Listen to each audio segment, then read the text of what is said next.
السلام علیکم، welcome to my channel Story Voice. تمام ویڈیو اپڈیٹس کے لیے میرے چینل اسٹوری وائس کو سبسکرائب کر کے بیل نوٹیفیکیشن کو آن کر دیں۔ آج کی ویڈیو میں سنتے ہیں ایک اور کہانی۔ کراچی ایک غریب لکڑہارا جنگل کے قریب رہتا تھا۔ وہ روز جنگل میں جاتا، لکڑیاں کاٹتا اور اسے شہر میں لے جا کر بیچ دیتا تھا۔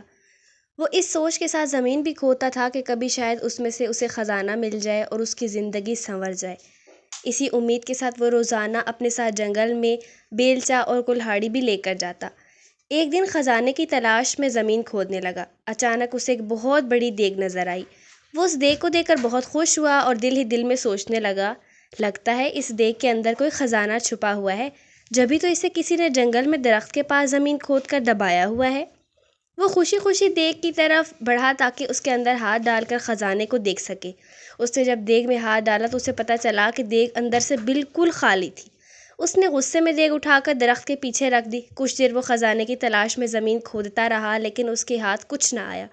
اس نے غصے میں کلہاڑی اٹھا کر درخت کے پاس پھینک دی اور تھک ہار کر درخت کے قریب ہی بیٹھ گیا۔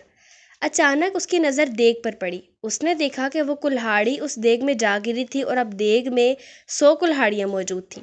وہ ان کلہاڑیوں کو دیکھ کر بہت حیران ہوا۔ ساتھ ہی اسے یہ بھی سمجھ آیا کہ یہ دیگ کوئی عام سی دیگ نہیں ہے بلکہ یہ کوئی جادوئی دیگ ہے، جبھی تو اس کی ایک کلہاڑی 100 میں تبدیل ہو گئی ہے۔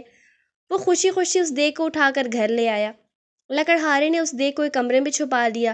رات کے وقت اس نے جادوئی دیگ کو دوبارہ آزمانے کے لیے اس میں آم ڈالا۔ تھوڑی دیر بعد اس نے دیکھا تو دیگ میں 100 آم موجود تھے۔ اب تو اس کا یقین پختہ ہو گیا کہ یہ واقعی کوئی جادوئی دیگ ہے۔ وہ اس دیگ سے سونے کے سکے وغیرہ نکال کر انہیں بیچتا رہا اور امیر ہو گیا۔ امیر ہونے کے بعد وہ دوسرے غریبوں کی مدد کرتا تھا۔ اس کے پاس اگر کوئی غریب شخص آتا تو وہ کبھی اسے خالی ہاتھ نہ لوٹاتا۔ یہی وجہ ہے کہ وہ ملک بھر میں اپنی سخاوت کی وجہ سے مشہور ہو گیا۔